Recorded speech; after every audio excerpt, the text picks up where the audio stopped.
Welcome, everyone, to Red Planet Live. I am your host, Ashton Zeth.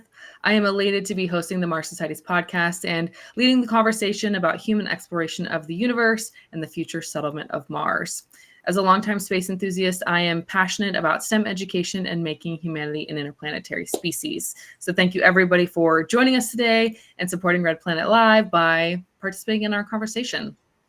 For today, we have two special guests, two exceptional women, including Ling, originally from Beijing, now based in Ohio, is a science journalist known for her coverage of space, astronomy, and physics, with contributions to publications such as the South China Morning Post, Scientific American, Science, Physics World, Nature, and others. She brings complex scientific concepts to life for readers around the world. So thank you, Ling, for being here today. Thanks for having me. Excited to chat with you.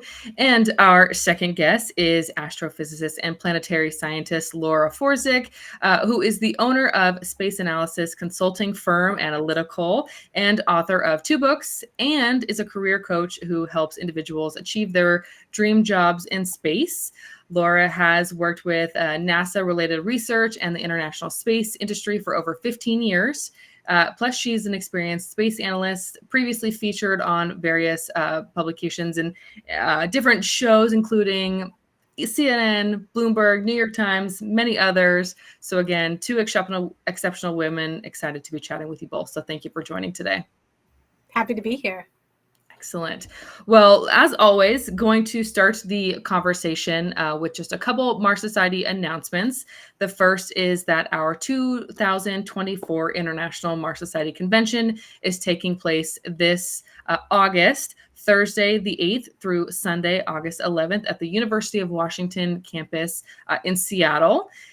Along those lines, speaking of the convention, the Mars Society is still calling for abstracts. So presentations for those speakers that want to participate in the convention, please submit your abstract. Those could be between 150 to 300 words and uploaded to the Mars Society's abstract page. Please note that the deadline for submitting those abstracts is Friday, June 28th at 5 p.m. Mountain Standard Time.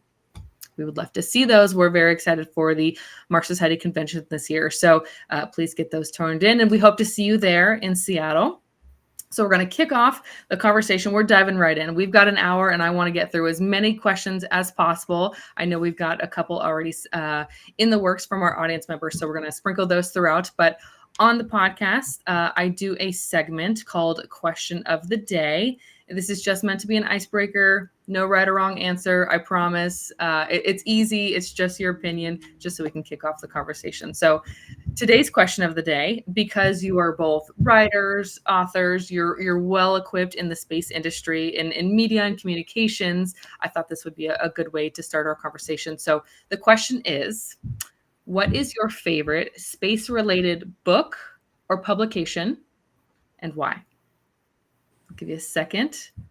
See, the wheels are turning. So favorite space book or publication. So it doesn't have to be a book. Could be an article.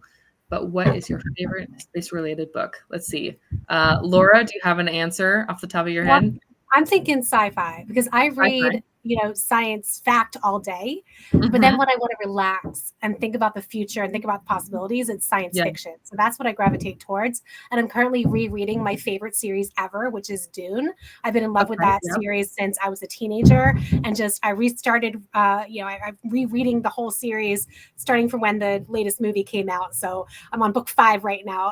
And so it's just like, I don't know if I could pick one of that whole series, but it just inspires me. Science fiction, it takes you to another world where we could potentially go and create new things for ourselves. Yeah, I love that. And how timely, with the movies coming out, what a great time to go back to the series and reread those. I think that's a great answer. And I'm sure that a lot of the listeners and audience members would also say the same. A lot of chats. Oh, yeah. They're coming in quickly. I know. Let's see. What were some of those? Ling, what about you? What would be your favorite space-related book or publication? Oh well, I haven't read a whole lot about of those, but I have started on the three body problem, written by a famous Chinese author, and yes, also started watching the Netflix theories of the three-body problem. I'll let you know what I think of it when I'm done. Yeah, but I heard like it's quite popular among Western readers as well. Is that right? Yeah. Oh yeah, absolutely. Yeah. Okay. Well, you'll have to report back and tell me what you think. I will. I love that we're getting a lot of the same Dune. People love the Dune answer there. I think that resonates. I'd say for myself, the first book that comes to mind is not necessarily Rocket Science by Kelly Girardi. And if you've listened to previous episodes, you've heard me say this before. But that book was kind of a breakthrough read for me because to me, it demonstrated that, a non-technical degree person could find their place in the space industry and eventually become an astronaut, and just proves that there really is room for everyone, not just the scientists and engineers. I love how, she showcases that space is becoming more accessible. So that one resonated for me. I would say that's probably one of my favorites. And of course, it's, recent. Kelly just went to space, so perfect choice. All right. We got past that. Let's kick off the conversation. I want to remind everybody, as you have questions for Ling or Laura, please submit those in the chat. I'll try to get those sprinkled out throughout the conversation. So let's kick off the conversation at the beginning. I would love to know where you both started. How did you both get started in your careers in space media? Laura, let's start with you. Sure. So I loved space since I was a kid, and I didn't know what to go into when I was, trying to figure out where to go to college and what to major in. But I chose astrophysics because I wanted to understand the universe. And before I even went to college, I went to space camp in Huntsville, Alabama. In fact, I've gone 6 times, twice in middle school, twice in high school, and twice as an adult through a NASA Academy program.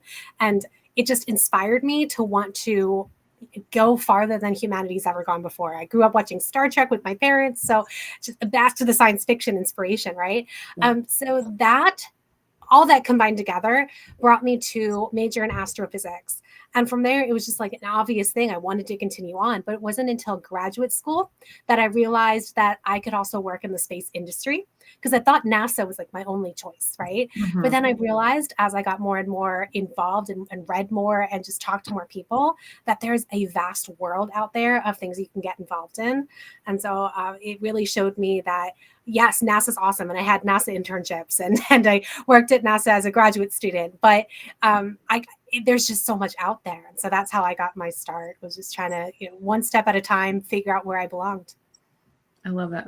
That's a great story. And I think, again, that was probably resonates with a lot of people that have been in similar shoes, and, they wanted to be an astronaut and always been inspired by space as a kid, that came from sci-fi inspiration.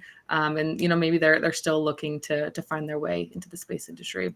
Ling, what about you? How did you get started in your space media career? I didn't start writing a lot about space until recently. My background is more from science journalism one. By science, I mean basic science, physics and astronomy, like our understanding of the universe at the largest and the smallest scales.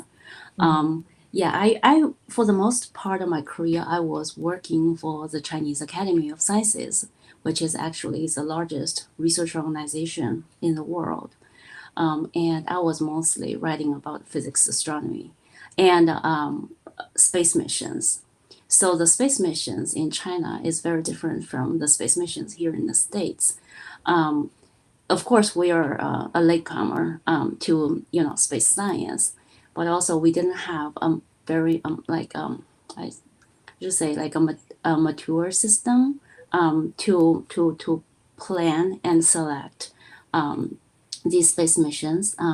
So our space missions were decided more like on case by case kind of thing. So yeah, I used to write about the space missions hosted by the Chinese Academy of Sciences. That's how I got started with maybe my space coverage.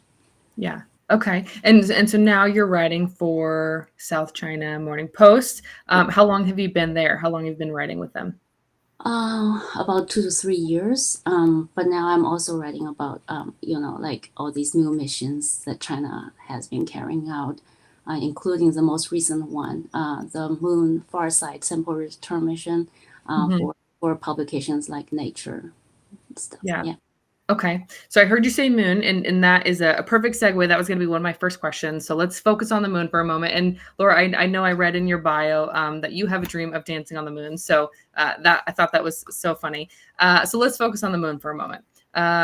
I want to know from both of you, how do you see the current planning for a human return to the moon and the eventual settlement there? We're seeing various countries and different organizations and small private companies as well that are making efforts to get to the moon. So tell me about, what you see with the current planning for a moon return for humans. I love that we have this example of American missions and Chinese missions because there's so much to learn from each other. Because when I was a kid, I wanted to go to the moon. I didn't mention it earlier, but when I was in third grade, some book that we read in school about Apollo must have inspired me because I wrote a short story about going to the moon. And that has never left me. I've always wanted to be an astronaut on the moon. And when I was in graduate school, it was very Mars focused, which is appropriate for the venue here. It was all return to Mars and not return to Mars, but journey to Mars, and it like my heart was still moon. And so when I was studying in graduate school, I studied regolith. But then as the transition to Artemis, before it was Artemis, it transitioned into not just Martian regolith, but lunar regolith and asteroid regolith, and then more and more towards the lunar side.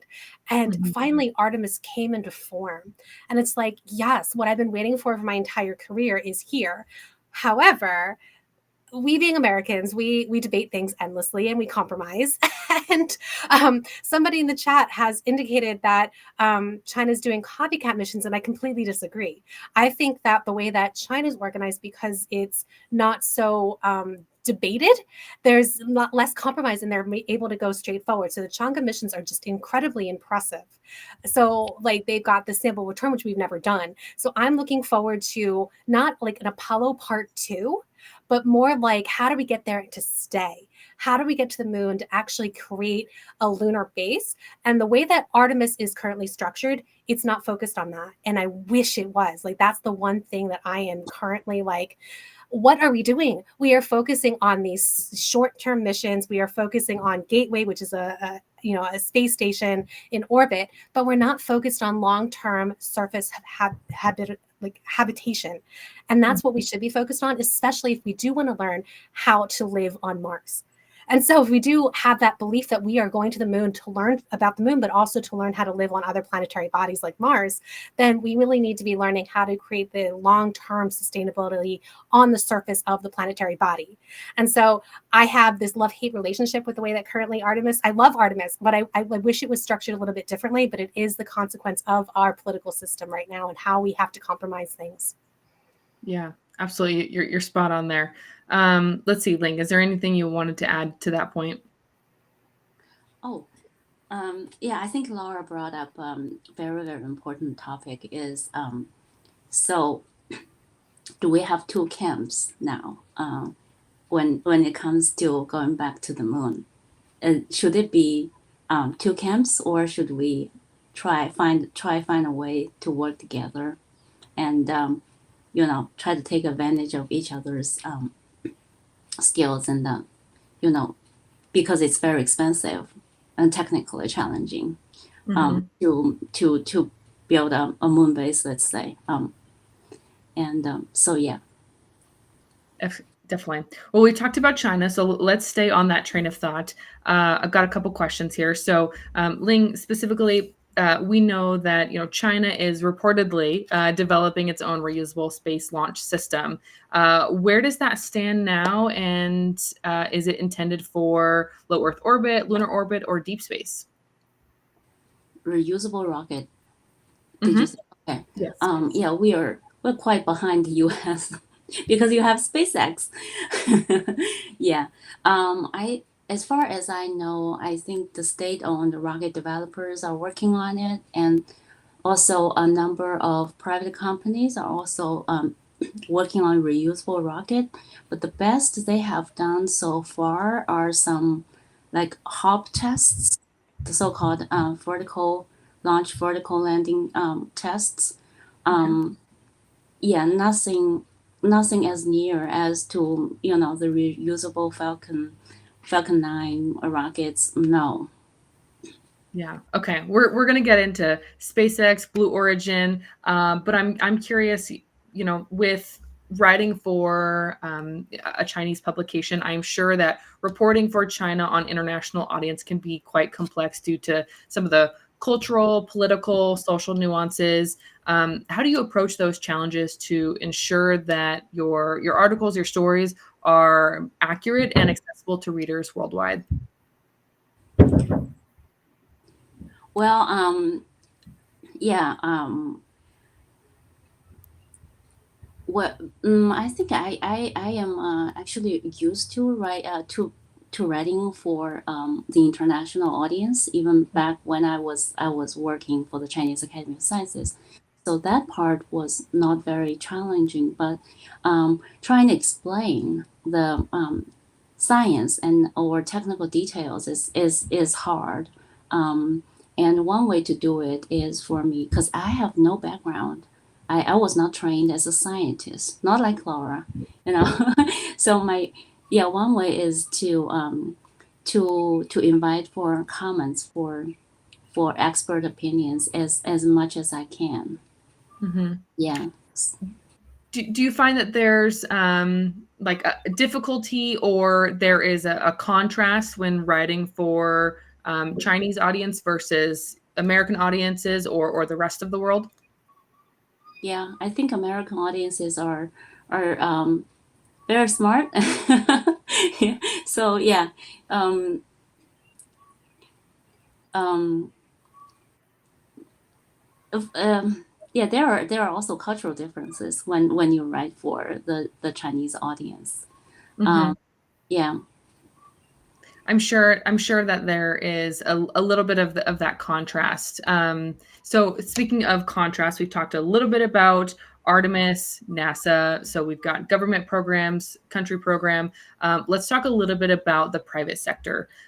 So Laura, I know that recently you had spoke about this, but wanted to get your thoughts and some details about how you see the current progress being made by SpaceX developing its Starship system. Yeah, it's exciting, isn't it? At this point, we're just waiting to hear the official announcement that the FAA has cleared them for another test flight, which I absolutely believe they're going to get to space to orbit and back this year. Whether fully 100% successful, I don't know, but I hope so because NASA has really tied the Artemis program to the success of Starship, with Starship being that lunar choice for the human landing system, they call it, to Mhm. bring astronauts to the surface of the moon for Artemis 3. And one of the things that people don't realize is that there's so much more at stake when it comes to carrying through with the Artemis program. So Starship needs to succeed and NASA needs Starship to succeed. And not only that, but the Department of Defense is also looking at how they can use Starship and how they can, tie in all the different capabilities of Starship. The huge mass to orbit, the ways that you can launch quickly and reuse quickly, like just the different capabilities. Now, what we don't know is how this is going to affect the price point, because a lot of people are Mhm. talking about how this might bring down, or this should bring down the price of launch, the cost of launch. But right now, there's no competition in this realm. When it comes to super heavy lift and reusability, there's nothing that's going to come close. We've got, New Glenn, we've got Vulcan. Those are heavy lift. SLS, of course, heavy lift. But when it comes to the same, cadence as Starship will hopefully be, there's nothing that comes close. So SpaceX has no incentive to lower price, but it is a significant capability increase. So Mhm. we'll have the increased capability, so that we do have a bottleneck right now when it comes to launch capability, especially after the start of the Ukraine war 2 years ago that kind of cut off Russian options. So now we just have the United States. Europe is struggling right now with its Mhm. delays of different launch vehicles, and Mhm. China just its own thing. China has a lot of things going on in the government and in the private sector in terms of launch, but as Ling mentioned, the commercial sector is behind, and also the government launches their own stuff. They don't, they're not going to launch Americans. American stuff is not going to launch on Chinese rockets. And so when it comes to looking at who's the competition for SpaceX, there is no competition for SpaceX in the near term, which, as a someone who wants the market to continue to grow, you do need competitors, but at the same time, I'm like, everybody's cheering on SpaceX. Yeah, 100%. Absolutely agree with you. Yeah, SpaceX is leading. Everybody's cheering them on, but we're starting to see there's obviously other companies, like you said, Blue Origin with New Glenn. We've got Vulcan as well. So there are some other companies that are working to develop their own technology. So I'm curious. We see SpaceX, we see Blue Origin, we know the well-known names, but we're starting to see the emergence of smaller companies. Some that come to mind are Vast, Rocket Lab, Orbit Fab. Some of those smaller companies are developing their new technologies, and we're seeing the emergence of the private sector. So I would love to hear from both of you. What are some of the emergence trends, technologies, or opportunities that you are finding the most exciting for the space industry right now? I'm excited about manufacturing in space, and that's small scale manufacturing as well as large scale manufacturing. So when you think about, for example, how do we manufacture, parts of supplies in space, manufacturing screws and wrenches, but also manufacturing like heart cells, like 3D printing cardiac cells that was recently done by Redwire, but then also the large scale. We're putting together space stations, commercial space stations, and some of them are modular. So how do you manufacture those kinds of large scale structures? Like International Space Station is modular as well, right? But that took so long. It took 20 years. It's not even completely finished yet, but we're going to kind of call it finished.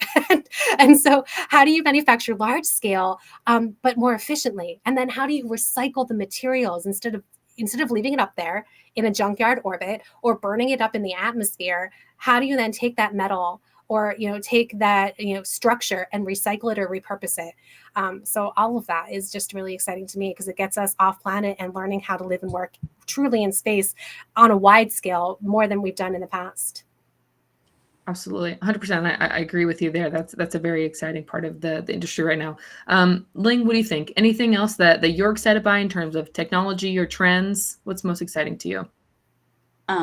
May I just add one thing about Yeah, China's private space sector? Let's absolutely. not forget that. The Chinese government decided to support the development of a private space sector Hmm. just a decade ago through a policy called Document 60, known as Document 60. So that is why Chinese companies are lagging behind and they're playing this catch-up game. And once, like Laura said, once Starship succeeds, this gap between China and the US might be wider, actually.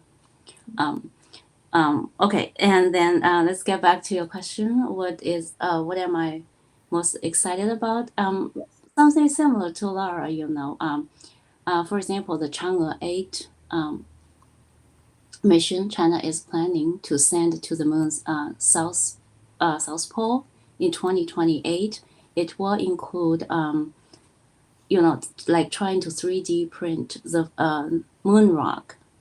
No, sorry, the bricks on the moon's surface.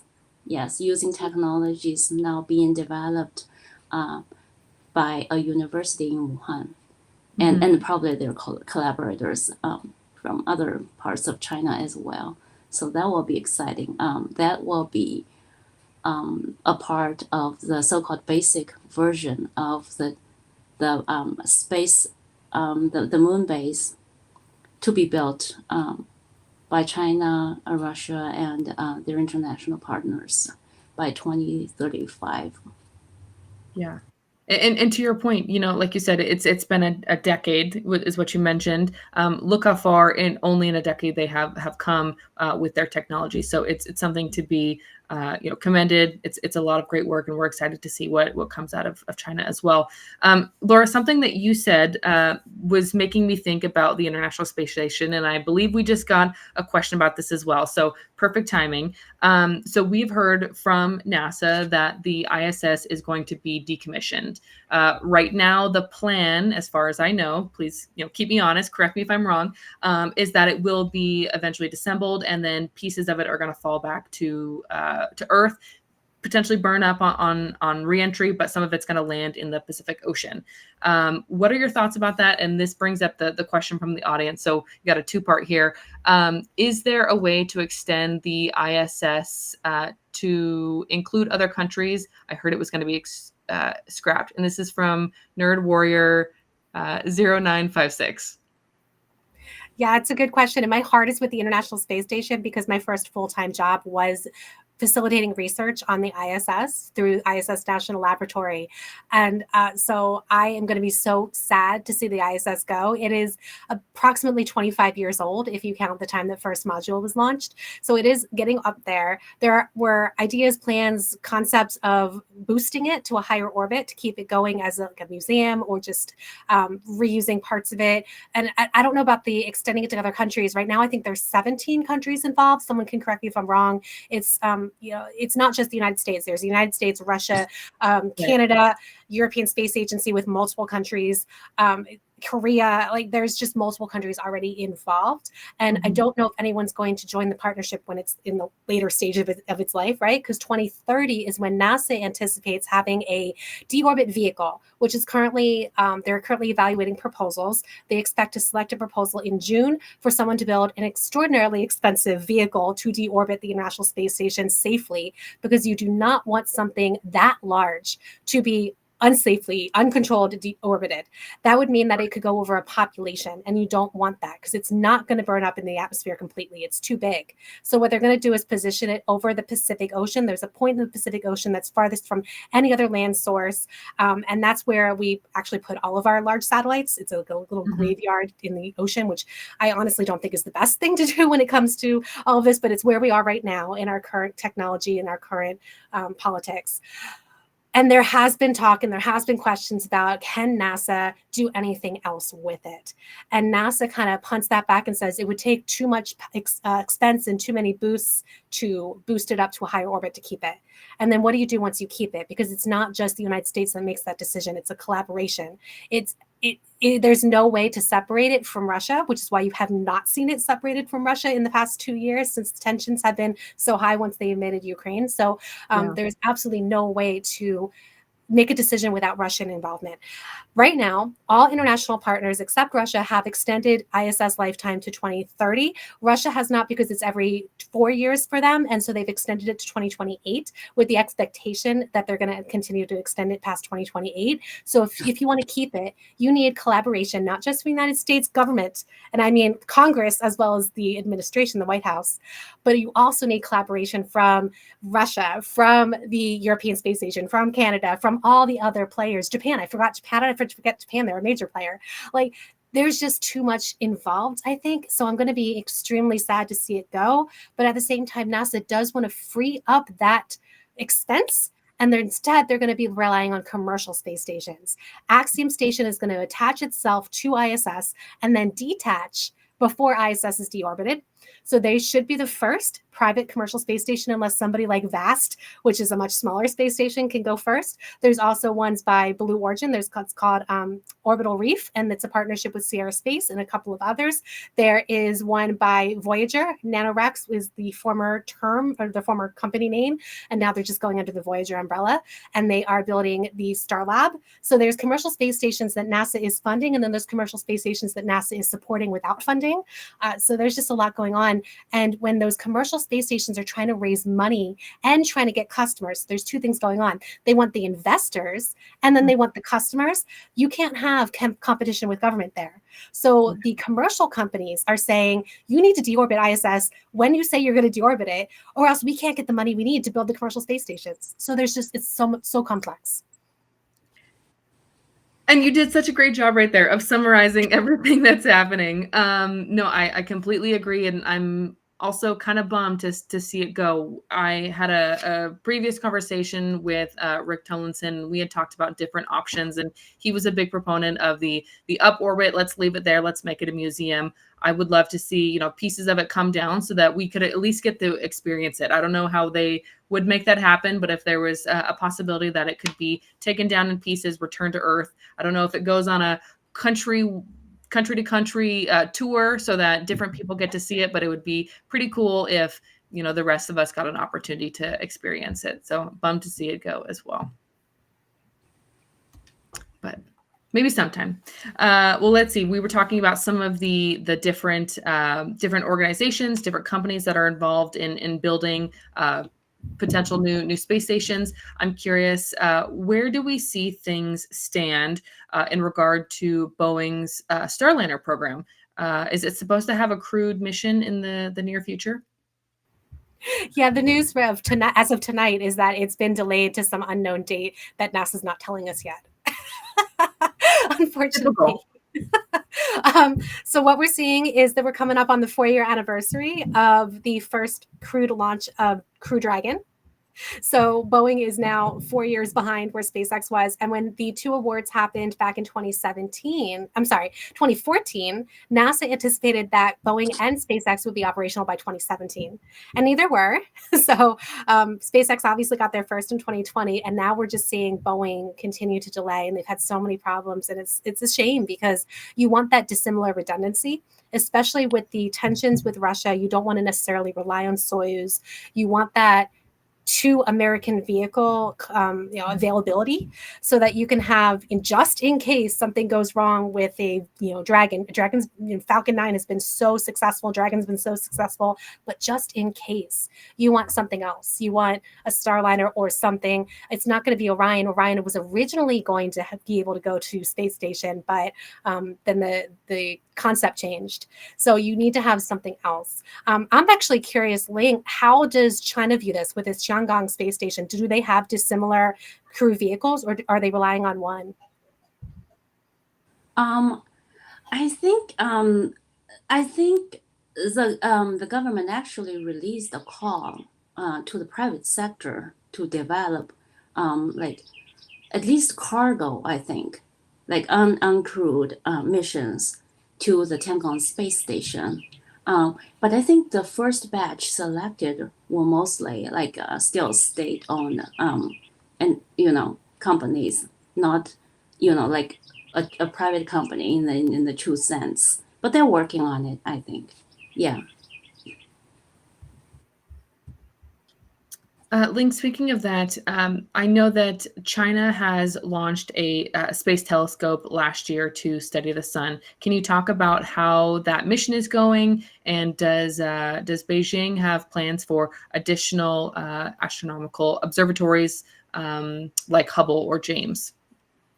Oh yeah, we do. We are actually working on a Hubble-like telescope, which is called Xuntian. Xuntian was originally proposed as part of our Tiangong space station. Believe it or not, scientists were planning at first to put it inside the space station, but soon they found out it was a bad idea because there will be vibration stuff to affect the observation. So the telescope just became an independent part of the space station. However, it is still included in the space station program, and it will co-orbit with the space station. It will fly maybe in front of or behind the Tiangong space station, a few hundred kilometers away from it, so that when there are things either like maintenance or exchange of devices or even putting a new instrument, you can just dock the two and let the astronauts do the job. That telescope, it has a very demanding designs, and it was originally planned to launch last year, actually, end of last year, but it didn't work. And the latest news we have is the launch has been postponed to 2026. So it is a very rare case in Chinese space missions because Chinese people like to keep everything on track in terms of time. But this time, it's really, really challenging to build that telescope. So that's why we have 3 years of delay, which is just incredible. That's how It doesn't sound too incredible. That sounds actually not too bad. Right? Only 3 years. If you think about how long James Webb Space Telescope was delayed. A decade? Like I think so. More than that, I think. Yeah, but it's so successful, no? Yeah, and so will this Chinese one be as well. especially since they can maintain it. Because right now there's a debate. Are we going to go and maintain Hubble? The second to last space shuttle mission serviced Hubble, and that was going to be it. And now there's talk of a private mission by Jarek Eisenman of the Polaris program to service Hubble. And there's just all kinds of debate back and forth about whether you want a private individual to service Hubble. But Hubble was put in that orbit to be serviceable, unlike James Webb Space Telescope, which was in an orbit that's not necessarily meant to be serviceable. So there's gives and takes there about, at least you can service, Hubble because it's right there, at least when you had shuttle. But now we have Crew Dragon, and maybe they can do that. Maybe we'll see if NASA lets them.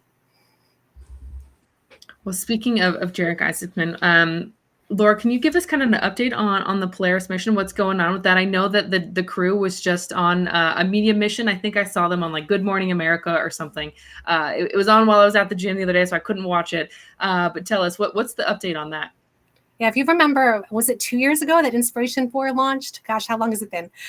That was a private mission. Yeah. If the first free-flying Crew Dragon mission with 4 private individuals, Jared Eisenman right there, he fully funded it himself. He is a billionaire from a non-space company, a financial company. And he, after that mission, decided it was so successful, he was going to continue on. So he has the Polaris program, which has multiple missions. This first one is going to be Polaris Dawn. It is going to actually be the first private EVA, extravehicular activity. I can't talk. So they are right now testing. They've finished testing the SpaceX spacesuits, which was the sticking point. I think the point that delayed the mission so much to this summer, because it was going to launch like last year, and it got delayed to currently a date unknown this summer. Because of the spacesuits, because you want those EVA suits, those pressure suits, to be as reliable as possible, because there's no airlock on Dragon. So they are going to expose the entire Crew Dragon vehicle to space and have everybody, exposed to the vacuum of space, whereas 2 of the crew members are going to go out there and to stay inside. They're all going to be exposed to the vacuum of space. So they want to make sure they get that perfectly so that it all goes well. But it should be a fantastic mission. We're all hoping it's kind of a new era where we have private individuals doing entirely private missions. 20 years ago, we had the first private individual, Dennis Tito, fly with the Russian government in cooperation with a private company called Space Adventures to the International Space Station. So that was the first private individual. But since Inspiration 4, that's the first entirely private mission. And I think it's just the beginning. Yeah. 100%. It's such a great time to be able to witness all of these momentous occasions. We're watching history kind of unfold with all of these new missions, these new crew. We're seeing private crews get to launch, both in conjunction with Axiom launching via SpaceX, SpaceX astronauts launching, which NASA. We're seeing such an array of things happening, and it's such an exciting time. But I know we've talked a little bit about private industry. We've talked about NASA. We've talked about the moon, Artemis. Let's focus on Mars a little bit. Obviously, this is the Mars Society, and we're heavily focused and advocating for a human mission to Mars and the eventual settlement of the red planet. So as 2 people who are knowledgeable about global space programs, what are your thoughts on the current planning by the leading spacefaring countries, the US, China, Europe, India, Japan, to get humans to Mars within the next decade or so? And do you feel like there's a likelihood of cooperation between those countries for this effort? There's nobody planning to get to Mars in the next decade, unless you're counting Elon Musk. Maybe he is. But there's no government program to get any humans to Mars in the next decade. There's no government program to get humans to Mars, period. What we have right now are missions to the moon to prepare to go to Mars. And we have the little bits of analog mission research and space, I guess, how do you want to phrase that? Space preparedness is maybe the way to phrase that, where you're looking at like what's long-term that you can bring, right? What are the medicines? What are the foods? What are the nutrients? What are the things that can stay on a long-term mission that we've never had to deal with on International Space Station? So I don't know if the Chinese government is looking into this, but I know at least with the United States and with ESA, there's no serious funding going towards human missions to Mars at this time. Ling. Not that I know of. Not that I know of. For the Chinese government when it comes to astronauts on Mars, but the Chinese government is really working on its Tianwen-3 mission, which will return samples from Mars. Right now, the timeline is to return those samples by 2030. Um, and technically, we have the basic technologies because we have landed on Mars already, and we also have returned samples from the moon. So if you can combine those technologies and maybe do some improvements. What some of the experts I talked to, they said China should be able to, um, but we will see. I love that. And NASA just put out a call to revamp their Mars sample return mission. So they had a ballooning Mars sample return mission that is halfway done. I don't even know if halfway, like a third of the way done, where you have Perseverance on the surface collecting samples, but then you need a vehicle to go pick up those samples and then another vehicle to take it back. So NASA actually just completed a call for proposals. My company, Astrolytical, is actually in partnership with one of those proposals. And NASA should be selecting those very quickly because they are under extreme pressure from Congress to select some kind of concept that will get those samples back to Earth, or at least 10 of those samples, those tubes back to Earth, so that we can study what Martian dirt is like and what Martian rocks are like. Yes, we have meteorites, but we don't know where the meteorites came from. So if you can figure out exactly, like, I drilled here and that's where this came from, and piece together the geology of Mars better than we can from remote sensing, like, that is really, really valuable, and especially valuable if you do want to send humans to Mars. You want to understand the environment you're going to send humans to. Yeah. Laura, let's see. Can you add any context as to why NASA has put that call for other plans? What has been the delay and the reason that they are opening that up for other companies, other organizations to submit those proposals? Yeah, it's been a long delayed and ballooning cost program, Mars sample return, under Jet Propulsion Laboratory, JPL.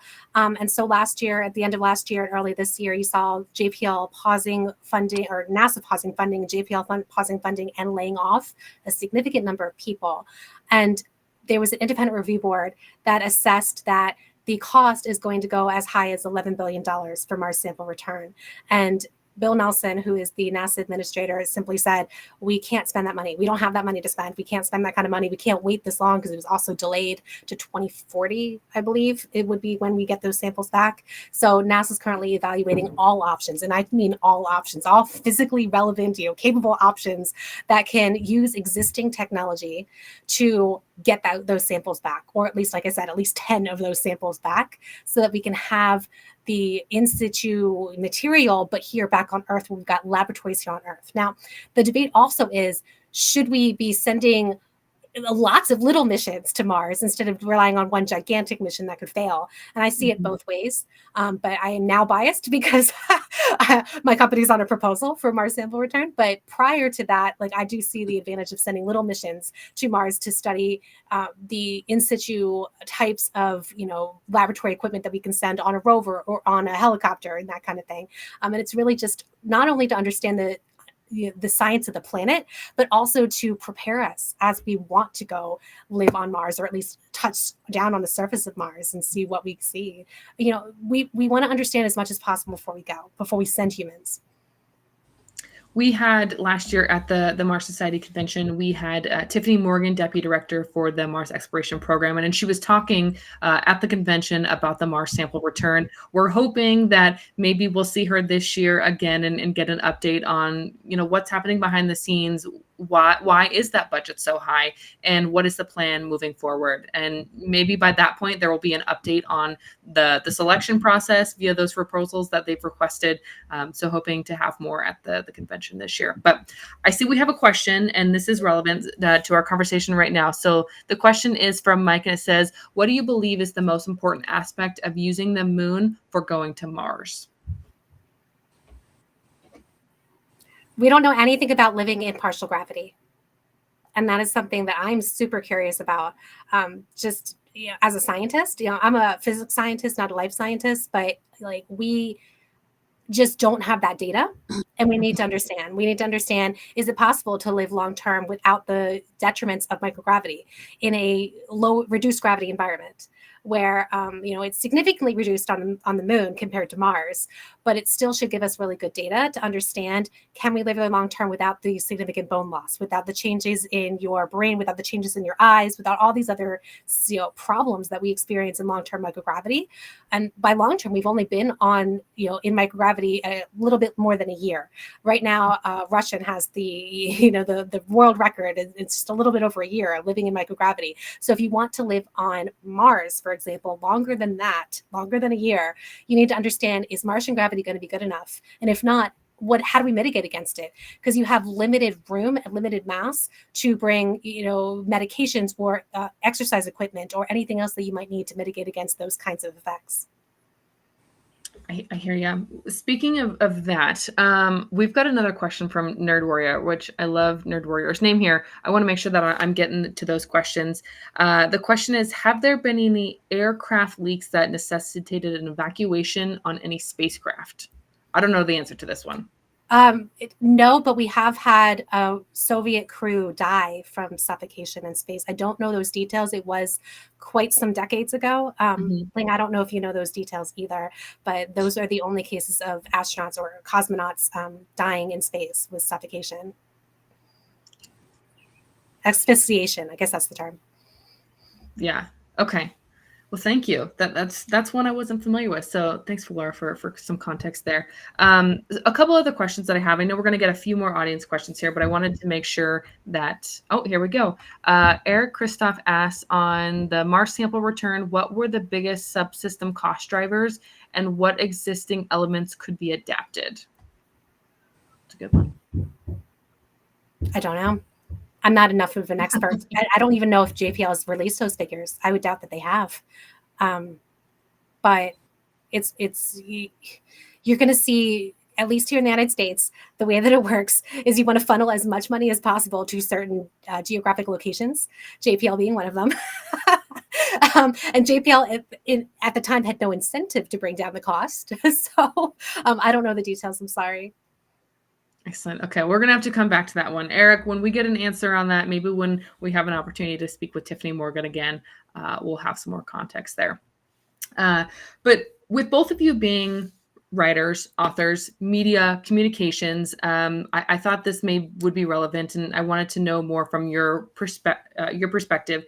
So, being an author, we know that with the rapid evolution of digital media and the rise of social media platform, I'm curious to hear from both of you. How do you see the role of journalism, of communications changing, particularly for you and being a journalist and writing for the South China Morning Post? But Laura, you being an author, I know you're working on your third book, but I want to know from both of you, how do you see the role of media, specifically journalism, changing right now in today's landscape?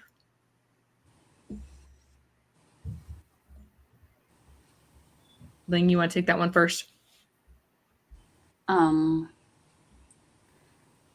Well, I would imagine, the business model of journalism as an industry has changed. Mm-hmm. We used to rely on advertisement, but now those money has gone to the social media platforms. Yeah. So now, like every publication, if not all, they are trying to get subscriptions. So now some of our contents are behind the paywall. And also as a journalist, as a writer, and also my boss, like the editor, and also the management of the newspaper, they have a lot of pressure from page views. So that will decide how we will produce the content. So do we put out things that readers might not like, or shall we keep feeding their existing bias, or like that kind of thing. Yeah, sometimes I wonder if journalism is more really about facts or even some educational purpose, or is it more about entertaining the readers? I would wonder about that. So that is one thing, and space particularly. When it comes to China, it's a sensitive topic, especially in the evolving media landscape there. Like the censorship, government censorship is getting tighter and tighter. It's very hard to get any information beforehand, like before the mission is launched. It is only after the mission is successful, the launch is successful, that all the state-owned media will release a ton of information for you to digest, to process. So it's and as South China Morning Post is headquartered in Hong Kong, so it's seen as a foreign media. So it's very hard for us to have access to anyone at the top of space missions. So yeah, it's very hard. It's very hard. Yeah, I think you make a good point about, the scientific facts and here's the data versus is it for entertainment? I think that line is starting to get a little blurred potentially. Laura, what about you? What do you think? Yeah, I agree with what Ling said in that things are difficult right now. I've seen a lot of my journalist friends laid off or having to switch gears, but it's also widening. So you're seeing bloggers, you're seeing YouTube channels, you're seeing people with just live streams streaming on the what does he call it in Boca Chica, Texas? The spaceships.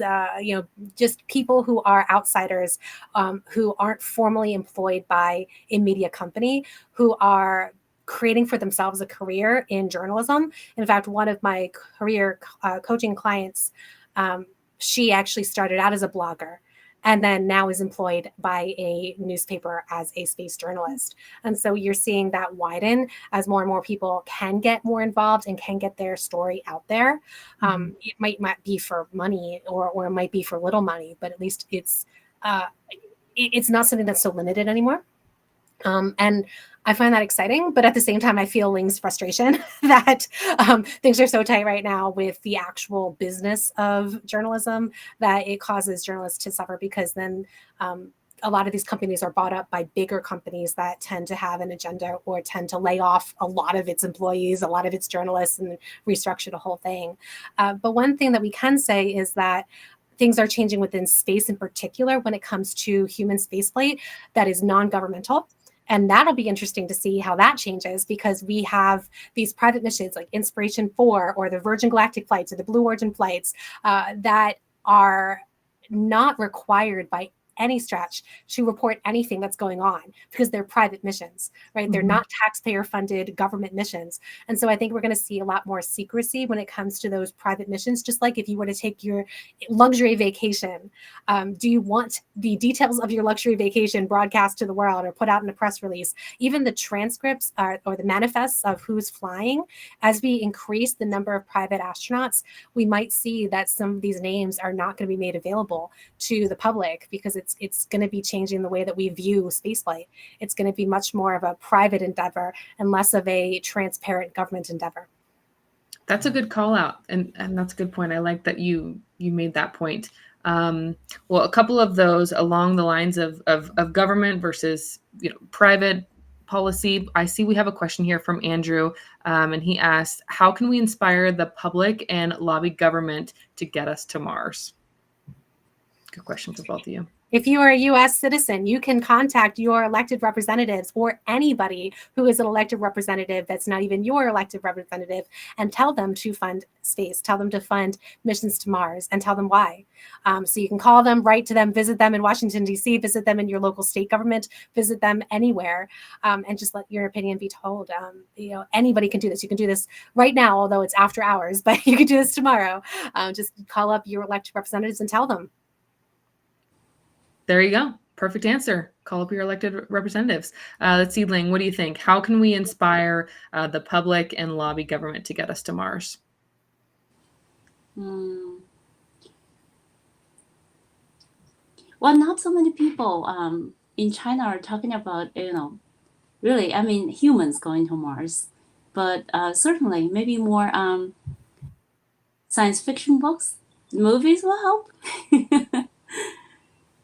I'd love to see that. You know, we talked to Dr. James Green, the former chief scientist for NASA, and we had talked about him collaborating and providing some context when they were making the movie The Martian. And I think seeing those sci-fi movies, getting the next generation of people excited and interested in space is going to be when we see the next generation, those that do eventually get to colonize Mars. So you're right, Ling, about more sci-fi, more books, more movies, more inspiration to get those people interested in space. I see that we've got a question here. AC asks, could India be a good partner for the Mars sample return? I don't know. Possibly. They don't have a large budget, but what they do have is success, which is exciting to see. I love seeing how much India has accomplished in such a short period of time with relatively little funding comparatively. And so I don't know if they're focused on Mars sample return. They are focused on space stations. They are, they're focused on launch vehicles. They have their own human spaceflight program that they're trying to launch their own astronauts, or I don't know if they have a special term for it, but it certainly is within their realm because they've done a private Mars mission, or not private. They've done an uncrewed Mars mission is what I mean to say. So absolutely. Let's see. Speaking of that, the moon, Mars, we've got another question here. So if both of you were given the opportunity, would you go to the moon or Mars? Absolutely. Especially the moon. It's close. Yes. Yes. I love it. No hesitation from either of you. Both of you immediately. Yes. I think we're among good company here, and a lot of the people, our listeners, I'm sure would also, without hesitation, say yes if given the opportunity. I think we're all space enthusiasts, and we all want to see the opportunity for humans to get to Mars. If it would be one of us, that'd be pretty cool as well. I'm not sure that it will be one of us three, but that would be pretty awesome. I'm sure we've got some here that would also do the same. Let's see. I want to know for both of you, Laura. I know you have a career coaching business. That's one of your many agendas and initiatives that you get to work on a daily basis. And Ling, this question also applies to you. But what advice would you give to people that want to get into this industry, that are interested in science, they're interested in space, and they want to make this a potential career? Ling, if maybe they want to be a journalist or they want to be a writer, what advice would you give to them? And Laura as well, from your perspective as a coach, what advice would you give to people that want to get into the space industry? Well, I don't have much advice, but I would suggest they go to a rocket launch. There you go. Okay. To see it and feel it, how powerful it is. And I'm sure everyone will be inspired. I love it. Okay, good advice. Laura, what about you? Anybody and everybody who has any kind of background can go into space, and it's all about applying your skill set and your natural talents to space. We talked about journalism, obviously, but it could be anything. It could be art, it could be business, it could be finance, it could be government, it could be really anybody can go to space. So I have a space career coaching program that is actually currently registering. It's a quarterly program. So if you want to go to lauraforczyk.com, you can see the details there. But I also do other types of coaching other than that program. So please let me know if I can help you, if I can guide you. It is one of those things where people feel like they can't, but they can. You have the ability to. You don't even need to go back for another degree, most likely, unless you want to completely switch fields. But you can use the talents you already have and the background you already have and work in space. I love it. Well, you're going to hear from me. I did sign up for your free 5-day class, get my toes wet. So I'm excited to explore your program. And I would want to just say thank you so much. I appreciate you both being here today and answering so many questions. I know we covered a wide range of topics. So thanks for pivoting as we got some audience questions here. But I want to thank both of you, Ling, Laura, thank you for joining today and speaking with me. And thank you to our audience members who had tuned in to participate in the conversation. We couldn't do this without you guys. So just a big round of applause, a big thank you to everybody that participated today. Thank you so much, Ashton. And thank you to the Mars Society. Well, so excited. Thank you to my friends, Liftport, Michael, Leah for operating in the background and helping with us for today. I want to close out today's show. Again, one more thank you to everybody. But let's finish this the way that we always do. The best is yet to come. We'll see you guys next month.